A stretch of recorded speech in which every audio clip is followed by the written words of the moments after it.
Hello to my wonderful listeners. One Family TV is back again. Please, Mbadingolu, I'm coming to play these audios. Meya Lonko is a very important audios. Meya Lonko, abe murundila back to the tarikol kono Meya Lonko oleketa Gambia Banko Kang. Oto Mbadingolu, let's listen to this man called Ensa Faal. Meya Lonko abe diamo kan wato Meya Lonko kodol Meya Lonko oleketa Gambia Banko Kang. Na lamoy ani hakilo la Mbadingolu, nkana alamoy ani jusola. Buba Yabo disappeared. Abdullahi An disappeared. Baba Isanyang disappeared. Chief Ibrahim Amane disappeared. Omar Haidara disappeared. Sidi Sane disappeared. Momodu Job disappeared. And Kanyiba Kanyi, we've heard from his wife how the NIA took him away from their home. We've heard from people who were at NIA, at Mile 2 prisons, describing how he was taken away at night. So bad it was that when civil servants went to work, they're not sure they're gonna come back home. And to tame the civil service, he had the laws to do it. You dance to his tune, you're safe. You don't, you face the peril of a false information charge or an economic crimes charge or being sacked by a letter of 1 or 2 lines or at least 1 sentence without recourse to law. That is the evidence that's been unearthed before this commission. There may be deniers. Yes, there will be deniers. But these numbers don't lie. These numbers don't lie. If you ask the family of Solo Sandeng, they would tell you we feel the pain. Deny as much as you wish, but we feel the pain. If you ask Amadou Kebe, he would say, deny as much as you want. I am walking with 1 foot shorter. Ask those students who were there on that fateful day of April 10th. Some would tell you I have a bullet lodged in my body. Those things don't lie. Deny as much as you wish. But the facts speak for themselves. And the Gambian people have seen it. What we had was a terrible dictatorship that would do everything to self-perpetuate and to strengthen its so-called supremacy over the Gambian people. No wonder it demanded to be crowned. And we had minions running around the country trying to secure that. We have heard Yaya Jajusi saying that the meetings were held at his home. If the Gambian people were in strong at that point, we would have been having a monarchy now. The kingdom of, I don't want to say it, with James Junkung the first as our king. That is what was going to happen. And thanks to God, the Gambian people dug deep into their reservoir and said, no, no, no, it's not going to happen. But by this time, we had gone too far into a dictatorship. We have gone too far into self-perpetuation with 22 years. We have gone too far deep in corruption where the whole treasury and the central bank was an extension of the executive household. We have heard from Mr. Njai, who testified a few days ago, how his property was taken away from him in gangster style.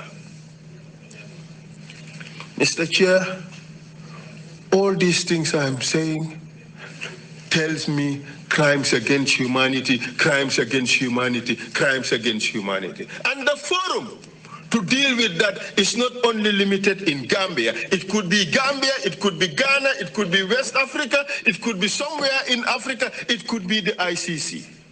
So no matter how people deny,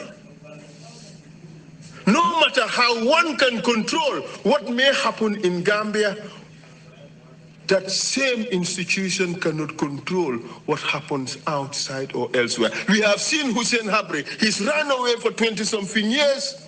He had to face the law. The other day I saw a publication with the Justice Dial pointing at Jammeh. Perhaps that is what.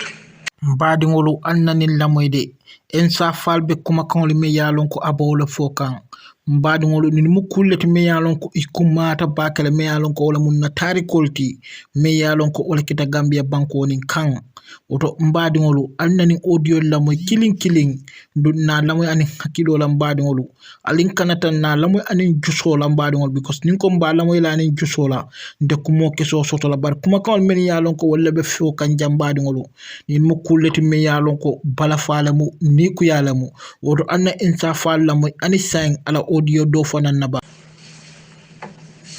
Ensa Keita testified here and talked about how he was captured and taken to Kanilai and being tortured. And 8 people he provided that list were killed while he was there. 8 people. And he, including that woman who was supposed to have a beard, and they butchered her for bamboo sadar to be given to the crocodiles as charity. Charity for who? For the benefit of Jammeh. Why? For him to entrench himself on the throne. If you add that all together, it gives you about 204.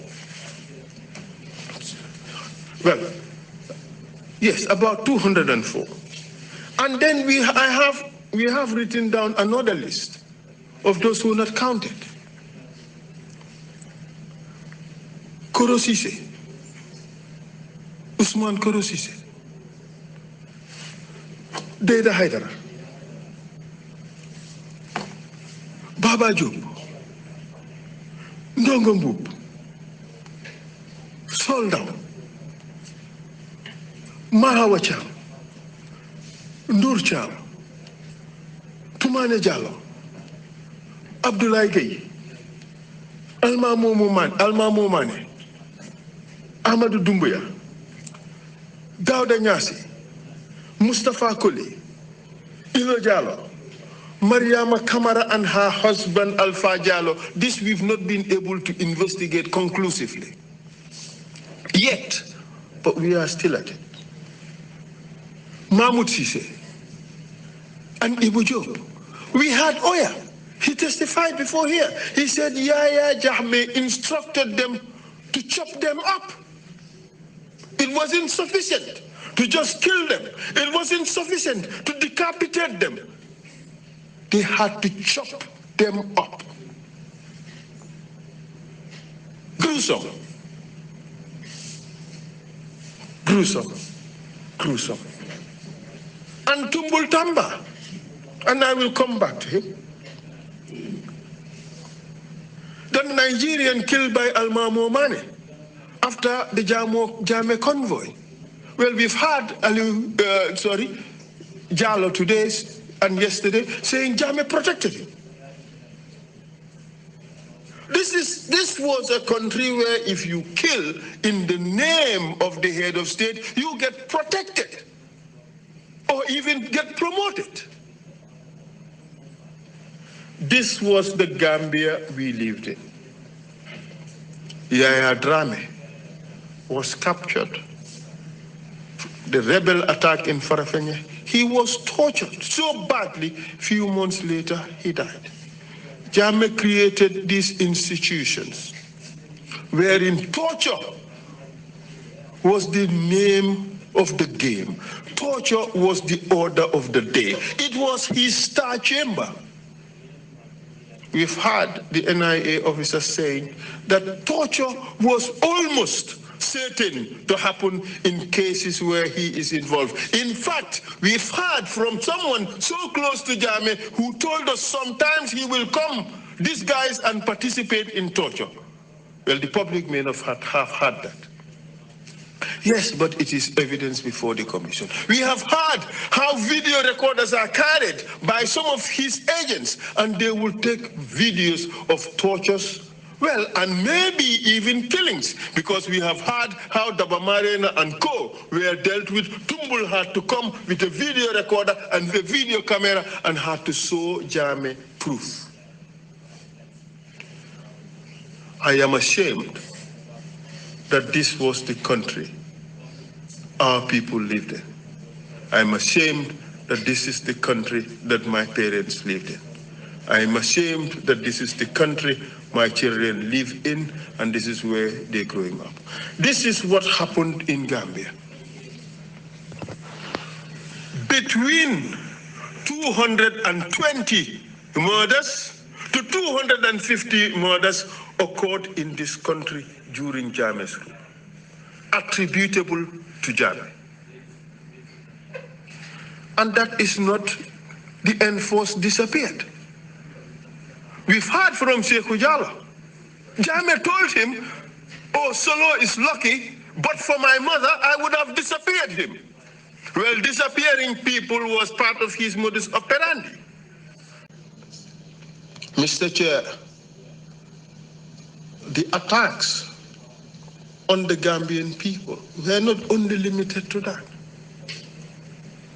Through a beauty pageant and through a protocol girl system, our sisters were humiliated, sexually abused,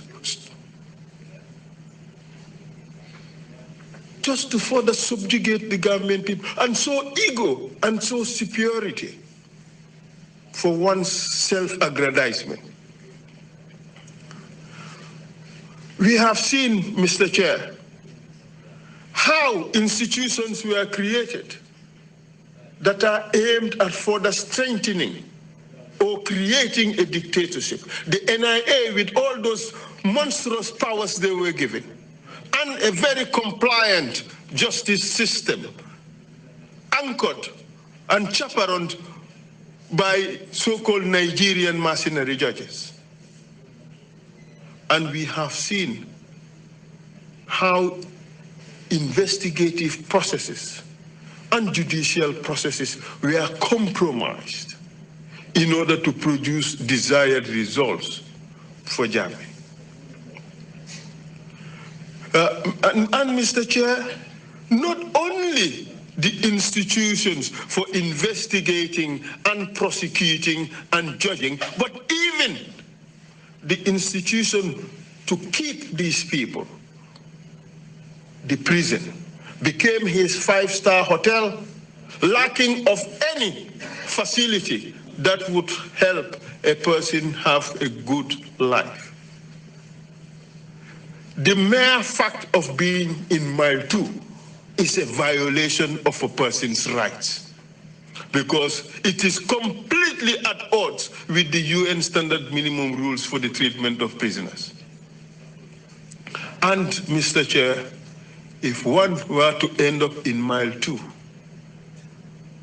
you leave being half the person or less of the person you were when you went in. And Jammeh knew that. That's why he called it the five-star hotel. And we have seen how Jammeh had dealt with those people who dared challenge his authority, or those he perceived to be challenging his authority. And we have heard of all those so-called coups that happened and how he dealt with them. We've heard about the Ndur Cham one in 2006, March, wherein those who were involved and those who were not involved were corralled and taken to Mile 2 prisons, brutalized, taken to the NIA, tortured and forced to give confessions which were used against them in court and convicted. We have heard how Langtombong's evidence was manufactured In fact, today our witness talked about how they sat there and manufactured evidence to Jammeh's knowledge, which led to sentencing Lang Tombong to death. And that is the ultimate. It could have been executed. If that had happened, we would have lost a patriotic son, unlawfully. And this has happened several times. Mr. Chair, even political dissent was so suppressed that Jammeh could easily sail through elections. He manipulated the laws to ensure that he remained in power. That's why he had the audacity to tell us, I will be in power for a billion years, because he had all the confidence. He's taken all this steps. Badingolu tonya kul kita Gambia banko kanne me yalon ko modol beji ifote la badingol la ifote tirol la ifote kaninte wala badingolu Allahu akbar ni mu kuleti me yalon ko akata ni kuyati akata balafati Gambia banko nin kan me yalon ko wal keta second republic te wato me yalon ko 1994 coup d'etat keta badingolu ne mukuleti me yalon ko moti nyina no lala gosmo jama beje men yalon ko ila hadamadi ngol me yalon ko ila mol niel tutaje mbadi ngol ne mu bala faale to ni ku yala me yalon ko aketa Gambia banko was to see who were the dissenters. Quickly Sana Sabali realized that they are off onto the wrong track. Soon Yahya Jammeh had different ideas. Sana had to go because Sana had the audacity to say, no, we got to go back to the barracks. We've had Edward Singate about how they hatched a plan and eliminated him and falsely accused him of something he never did and has no clue about, dumped him in prison, tortured him, and secured a conviction of him for 9 years. He even testified before the commission that he served his term. They wouldn't even let him out. Well, we have seen his name on the wish list. How did you call it? The spiritual hit list of Yahya Jammeh. He was that much of a nuisance to him. He too deserved to die, at least spiritually. And then Koro Ceesay came. And then come Koro Ceesay, a young man with the brightest future ahead of him, super brilliant, of high intellect, wonderful training. Because he objected to their nefarious plans, they had to silence him. But knowing Koro, sacking him from the job would not have silenced him, they decided to silence him permanently. Those were the words of Mustafa Marong, former Minister of Justice, who appeared before this commission. And that was the beginning of the crisis we were going to face. Because at that stage, Gambians started questioning. Gambians started accepting. The complaints reduced, and Jammeh won elections. The beginning of much more trouble to come. In order to further solidify his power, he started attacking the media. We have heard how over 140 personnel of the media fraternity were arrested, detained, and some tortured. We have heard how media houses were attacked and burnt, including that of our chief executive, Baba Gale Jallow, who on several occasions was whisked to the NIA, threatened and intimidated, like many of his colleagues who had to end up in exile. Because Jammeh had to muscle the media. They had to keep quiet so that he could self-perpetuate himself in power. But he did not limit himself just to that. He attacked the students because they dared to complain. We remember on April 10 and 11 how 14, at least 12 of our young people, students, were brutally butchered along Kairaba Avenue and near Red Cross and so forth by forces under the command of Jammeh. And we have heard how the instructions came from Cuba to Aissatou Njie Seydi, who appeared before this commission to say, well, he ordered the military to go and take care of the situation.